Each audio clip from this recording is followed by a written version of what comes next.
నమస్తే. Welcome to Rudra TV. Janasena ఎమ్మెల్సీగా ఉన్న నాగబాబు ఇప్పటికీ రాజకీయంగా పట్టు సాధించలేకపోతున్నారన్న విమర్శలు పార్టీ వర్గాల నుంచే వినిపిస్తున్నాయి.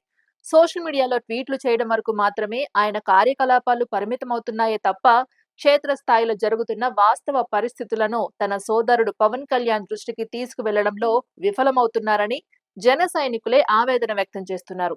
నిజానికి పవన్ కళ్యాణ్ తనకు అండగా నిలుస్తారని నమ్మి నాగబాబును రాజకీయాల్లోకి తీసుకువచ్చి ఎమ్మెల్సీ పదవిని అప్పగించారు.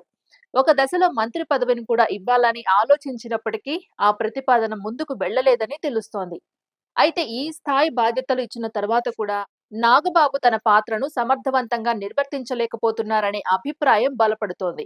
ముఖ్యంగా పవన్ కళ్యాణ్ ఉప ముఖ్యమంత్రిగా పలు శాఖల పర్యవేక్షణలో బిజీగా ఉన్న ప్రస్తుత పరిస్థితుల్లో ఆయనకు క్షేత్రస్థాయి ఫీడ్బ్యాక్ అందించటం నాగబాబు వంటి దగ్గరి వ్యక్తుల బాధ్యతగా భావిస్తున్నారు. ఎందుకంటే అధికారంలో ఉన్నప్పుడు నాయకుడికి చేరే సమాచారం చాలా సార్లు వడపోతకు లోనవుతూ వాస్తవ పరిస్థితులను ప్రతిబింబించకపోవచ్చు. అలాంటి సందర్భాల్లో నేల మీద ఉన్న అసలు పరిస్థితులను నేరుగా తెలియజేయాల్సిన అవసరం ఉంటుంది. అదే పని నాగబాబు చేయాల్సి ఉన్నప్పటికీ ఆయన ఆ దిశగా చురుకుదనం చూపించటం లేదని విమర్శలు వినిపిస్తున్నాయి. పార్టీ లోపల నెలకొంటున్న అసంతృప్తి, ద్వితీయ శ్రేణి నేతల మధ్య ఉన్న విభేదాలు, కార్యకర్తలలో పెరుగుతున్న నిరుత్సాహం వంటి అంశాలను సమీక్షించి వాటిని పవన్ కళ్యాణ్ దృష్టికి తీసుకువెళ్లడం ద్వారా పార్టీని బలోపేతం చేయాల్సిన బాధ్యత ఆయనపై ఉందని చెబుతున్నారు. కానీ నాగబాబు మాత్రం మరో 25 ఏళ్లు కూటమి అధికారంలో ఉంటుందని చెప్పడం వంటి వ్యాఖ్యలతో కార్యకర్తలను మభ్యపెట్టే ప్రయత్నం చేస్తున్నారని విమర్శలు వస్తున్నాయి. ఇది వాస్తవ పరిస్థితులను విస్మరించి ఆశావాద వ్యాఖ్యలు చేయడమే తప్ప సమస్యల పరిష్కారానికి దోహదం చేయదని పార్టీ వర్గాలు అభిప్రాయపడుతున్నాయి. మరోవైపు ఎమ్మెల్సీగా ఉన్న నాగబాబుకు సమయం, అవకాశాలు రెండూ ఉన్నాయని, ఆయన నేరుగా క్యాడర్తో మాట్లాడి నియోజకవర్గాల్లో పరిస్థితులను అంచనా వేసే సామర్థ్యం కలిగి ఉన్నారని అంటున్నారు. ద్వితీయ శ్రేణి నేతలను పిలిపించి వారి అభిప్రాయాలను తెలుసుకోవడం, సమస్యలను గుర్తించటం, వాటిని సరైన సమయంలో నాయకత్వానికి చేరవేయడం వంటి చర్యలు తీసుకుంటే పార్టీకి మేలు జరుగుతుందని భావిస్తున్నారు.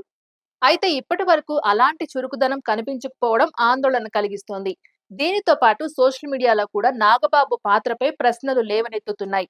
అలాంటి పరిస్థితుల్లో నాగబాబు ఆ పదవిలో కొనసాగడం ఎంతవరకు సమంజసం అని కొందరు నేరుగా ప్రశ్నిస్తున్నారు.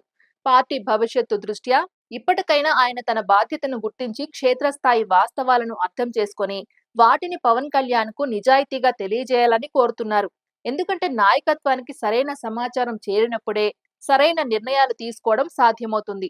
లేకపోతే పై స్థాయిలో ఉన్నవారు వాస్తవ పరిస్థితులను అర్థం చేసుకోలేకపోగా పార్టీకి నష్టం కలిగే అవకాశం ఉంటుందని హెచ్చరిస్తున్నారు.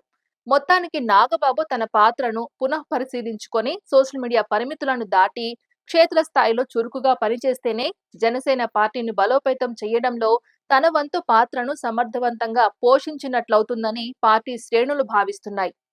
ఇది ఇవాల్టి అప్డేట్. మరో అప్డేట్ తో మళ్ళీ కలుద్దాం. అంతవరకు చూస్తూనే ఉండండి రుద్ర టీవీ.